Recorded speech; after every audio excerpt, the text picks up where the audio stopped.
Good stuff. And that takes us to each of our three albums is very different this week. So we went from the dream pop Velvet Underground inspired indie rock world to what we would call, I guess it could be underground hip hop, consciousness hip hop, mid 90s, jazz rap, right, is another lane that is there. And now we're going into one of the big bands, but like, how does this big band hit the 1990s? So I was trying to figure out, like, how old were the Rolling Stones when they released this album? I wondered that as well.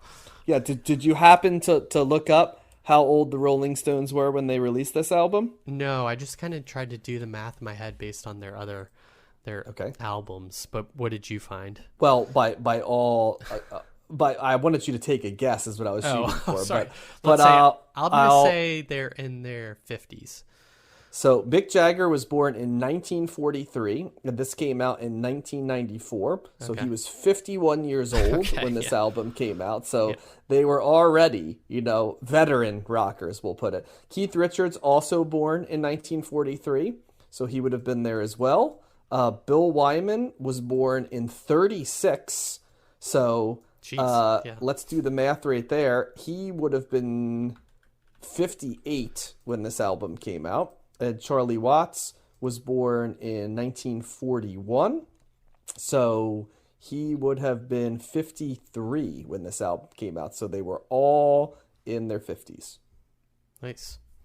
Which is, I'm trying to think of, like, who is a rock band in their 50s now? It would probably be like the Foo Fighters, right? Would be they, or like modern Weezer, right? Yeah. Would be corollary bands age-wise. As we record this in 2024 to what the Stones were when they released this album. So what'd you think, Josh? Well, first of all, what song did you pick for the montage? I picked You Got Me Rocking. Okay. Yep. That was one of the singles. Yeah. I didn't well, we can discuss that, but I didn't feel like there was any like strong deep cuts. There were songs I liked, but nothing that like jumped out. I was not familiar with this album. I remember my dad having this album. Yep, my dad also owned this album, which I reminded of this week.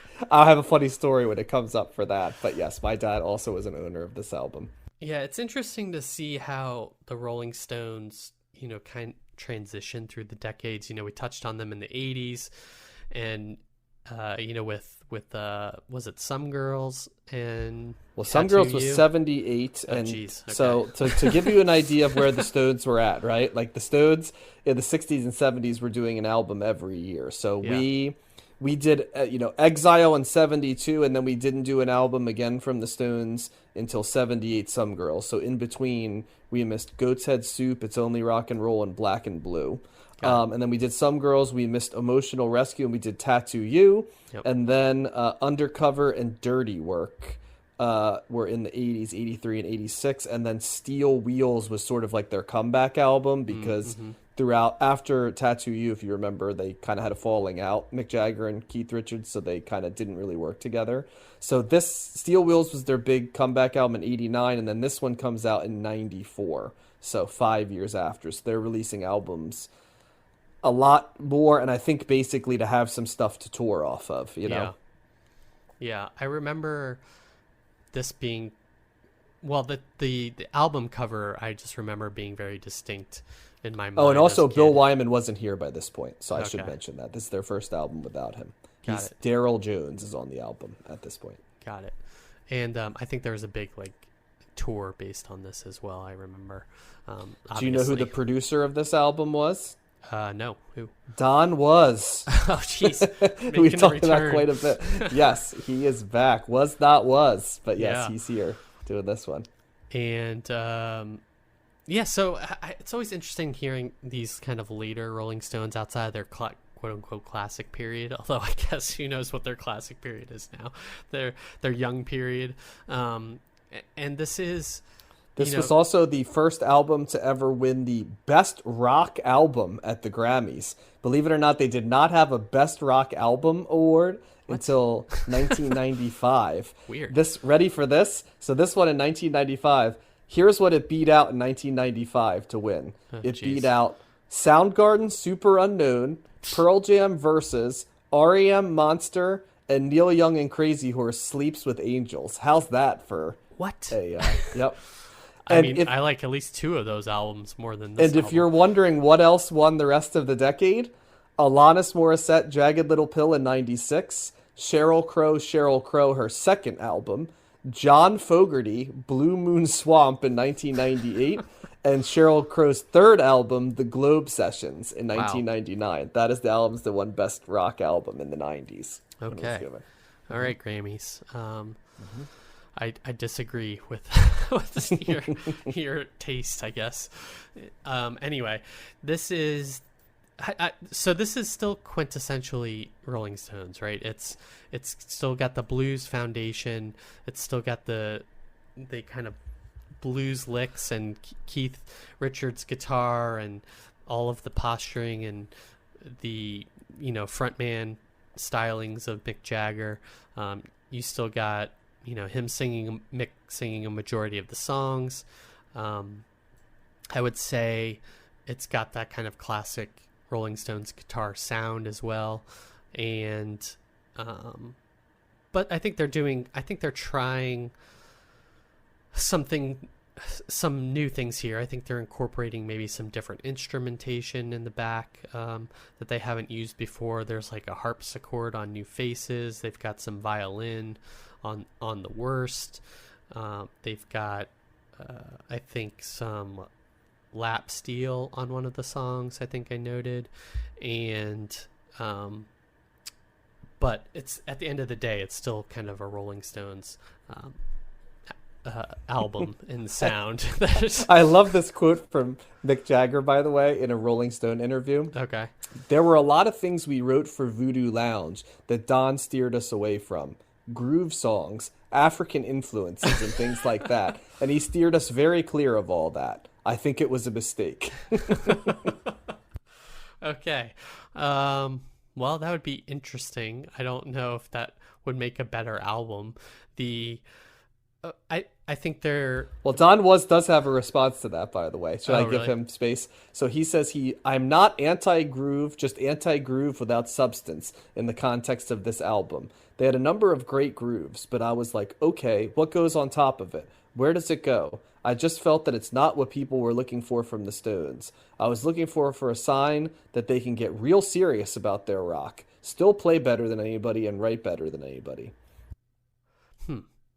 Okay. I mean, I don't know how serious they are on this album about their rock. I don't think the lyrics are kind of like transcendent or... I tend to be on the Mick Jagger end of things that I think they would have done better. Like adding in Don has a very... Like, the first time I listened to this, I wasn't like, oh, Don Was produced this. But I definitely said, this is like produced like it's 1990 and it's 1994, and it just seems archaic and just very sterile. And like the Stones are always at their best when they sound vibrant. And I know they were older, but I'm like, the Stones still had a lot of vigor in them at this point. And this album just sounded... I think it's also because I'm familiar with Bridges to Babylon, where I think all the shit that wasn't on this album went on, and like they took way more chances on that album. Actually, it would be interesting to cover that album to see the difference and stuff, but this seemed like such a safe, boring ass album in the grand scheme of things. Would be how I would describe this. That's I echo your sentiments on that. It just it felt very token Rolling Stones, kind of the same themes that they always cover, although like less interesting. I think they're trying to be a little... I noticed a bit more like explicitness in some of like the sexual references, or just like you mean that they stuff. Used the word fuck a couple times in it, to like, which definitely seemed a little bit try-hardy. Exactly. Yep. Yeah. And but it's also a lot different to hear somebody talking about fucking when they're 52 as opposed to when they're like 25. Like who are it's like you probably shouldn't be talking about it as fucking when you're 53, right? You know what I mean? It's probably, you should go with the ambiguity, whereas like we give some leeway at 25. Yeah. It is a little try hard. I think there is some good stuff here. I liked Love Is Strong. Yeah, I thought best song on the album by quite a bit, I think. Yeah. I like when Keith takes over on some of his songs, like Through and Through. I really like that's towards the end. That one really builds kind of slowly and is really kind of guitar dominant and in an interesting way and is more bluesy in a way that works for me. I like The Worst as well too. That's a slower song. It kind of like the 4th or 5th track, and it's got some violin in it, and again, that's a Keith song. So I guess I just like Keith more on this album, on the couple tracks that he was the lead on. But outside of that, like some of this stuff is like almost instantly forgettable. I really hated that Brand New Car song. Really, almost the entire back half of the album. I just don't understand that. Like, I got a new car. It's like very like of the like.